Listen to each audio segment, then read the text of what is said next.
नमस्कार। आज हम सब मिलकर एक बहुत ही बड़े, एक महान ब्रह्मांडीय रहस्य की तह तक जाने वाले हैं।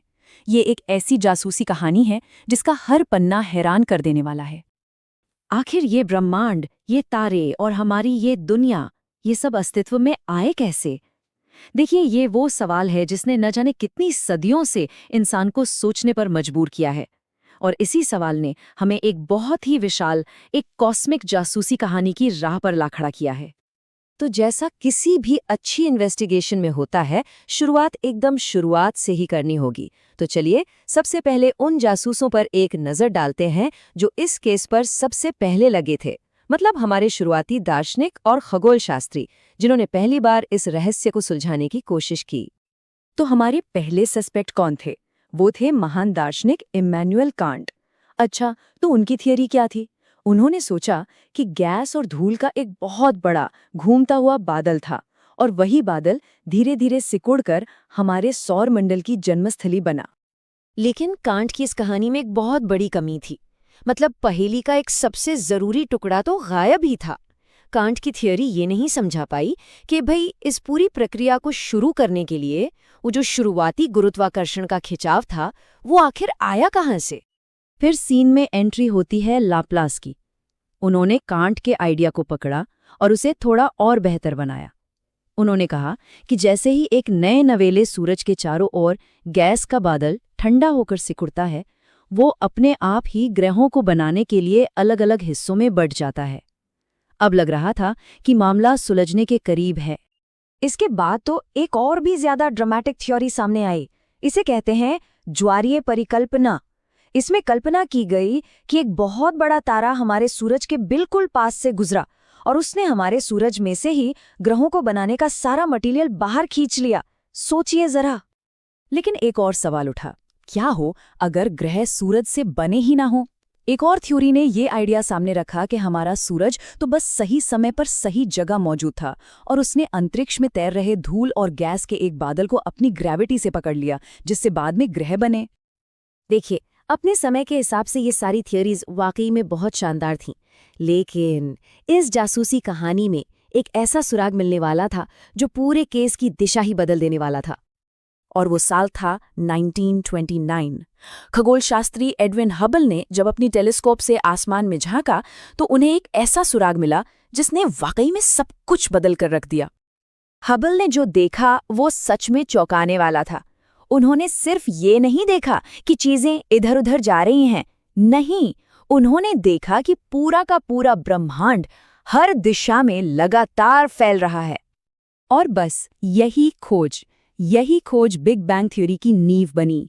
आइडिया बहुत सीधा था। अगर आज हर चीज एक दूसरे से दूर जा रही है तो इसका मतलब ये है कि अतीत में कभी ये सब एक ही जगह, एक ही बिंदु पर एक साथ रही होगी। तो ठीक है, अब जरा इस थ्योरी की गहराई में उतरते हैं। देखिए, किसी भी थ्योरी को सच साबित करने के लिए ठोस सबूत चाहिए होते हैं, है ना? और बिग बैंग के केस में सबूतों का पूरा पहाड़ मौजूद है। तो बिग बैंग का ये जो केस है, ये सबूतों के 4 मजबूत पिलर्स पर टिका है।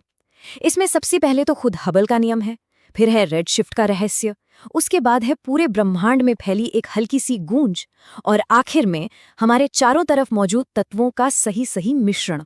तो चलिए एक एक करके इन सारे सबूतों की पड़ताल करते हैं। पहला सबूत, खुद हबल का नियम। ये क्या कहता है? ये बताता है कि जो गैलेक्सी हमसे जितनी ज्यादा दूर है वो उतनी ही तेजी से और दूर जा रही है। ये एक साफ फिंगरप्रिंट की तरह है जो इशारा करता है कि सब कुछ एक ही जगह से शुरू होकर फैल रहा है। दूसरा सबूत है द रेड शिफ्ट। इसे एक तरह की कॉस्मिक स्पीड गन समझिए। जब दूर की गैलेक्सी से रोशनी हम तक पहुंचती है तो फैलते हुए स्पेस की वजह से उस रोशनी की वेवलेंथ खिंच जाती है, लंबी हो जाती है और वो हमें थोड़ी ज्यादा लाल नजर आती है। ये पक्का सबूत है कि वो हमसे दूर जा रही हैं। अब ये जो फैलाव है, ये सिर्फ गैलेक्सीज को ही एक दूसरे से दूर नहीं कर रहा, ये उस शुरुआती धमाके से बची हुई एनर्जी को भी पूरे ब्रह्मांड में फैला रहा है। और यही हमें हमारे अगले बहुत ही जरूरी सुराख तक ले जाता है, एक बहुत ही हल्का ठंडा तापमान जो पूरे स्पेस में हर जगह मौजूद है। ये जो तापमान है, ये दरअसल कॉस्मिक माइक्रोवेव बैकग्राउंड रेडिएशन का है। इसे ऐसे समझिए कि ये बिग बैंग की बची हुई गर्मी की एक हल्की सी गूंज है। एक धीमी पड़ती चमक जो उस महाविस्फोट के अरबों साल बाद भी पूरे ब्रह्मांड में फैली हुई है। और आखिर में चौथा सबूत। आज हम ब्रह्मांड में जितनी भी हाइड्रोजन और हीलियम देखते हैं ना, उसकी मात्रा एकदम उतनी ही है जितनी कि वैज्ञानिक मॉडल के हिसाब से होनी चाहिए थी। मतलब बिग बैंग के ठीक बाद जो गर्म और घनी हालतें थीं, उनमें ठीक इतनी ही हाइड्रोजन और हीलियम बननी चाहिए थी। एकदम परफेक्ट मैच। लेकिन रुकिए, कहानी में एक और मोड़ है। बिग बैंग उस समय की अकेली मॉडर्न थ्योरी नहीं थी। कुछ समय के लिए इसका एक बहुत ही सीरियस कॉम्पिटिटर भी मैदान में था। इस थ्योरी का नाम था स्टेडी स्टेट थ्योरी। इसे फ्रेड हॉयल और कुछ दूसरे वैज्ञानिकों ने दिया था। इनका मानना था कि ब्रह्मांड की कोई शुरुआत हुई ही नहीं, ये तो हमेशा से ऐसा ही था, और जैसे जैसे ये फैलता है, खाली जगह को भरने के लिए अपने आप नया मैटर बनता रहता है। अब मजे की बात यह है कि भले ही आज हम जानते हैं कि स्टेडी स्टेट थ्योरी गलत थी, लेकिन इसने एक बहुत ज़रूरी काम किया। इसने बिग बैंग को सपोर्ट करने वालों को चैलेंज किया कि वो अपनी थ्योरी को और भी मजबूत सबूतों से साबित करें, और इसी वजह से वो सारे सबूत मिले जिनकी हमने अभी बात की। तो इन सारे सुरागों को एक साथ जोड़ने पर हम आखिर किस नतीजे पर पहुंचते हैं? चलिए इस केस को क्लोज करते हैं और देखते हैं कि हमारी इस कॉस्मिक कहानी का सार क्या निकलता है। तो हमारी ये जो ब्रह्मांडीय जासूसी कहानी है, ये हमें शुरुआती अटकलों से लेकर एक फैलते हुए यूनिवर्स की उस जबरदस्त खोज तक ले आई, और इन्हीं सुरागों ने हमें उस थ्योरी तक पहुंचाया जो आज सबसे बेहतर तरीके से समझाती है कि आखिर ये सब शुरू कैसे हुआ।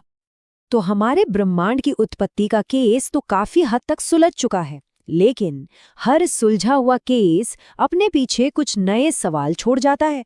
और अब सबसे बड़ा सवाल ये है कि हमारे ब्रह्मांड का अगला अध्याय क्या होगा, इसका अंत कैसा होगा। ये एक नई मिस्ट्री है।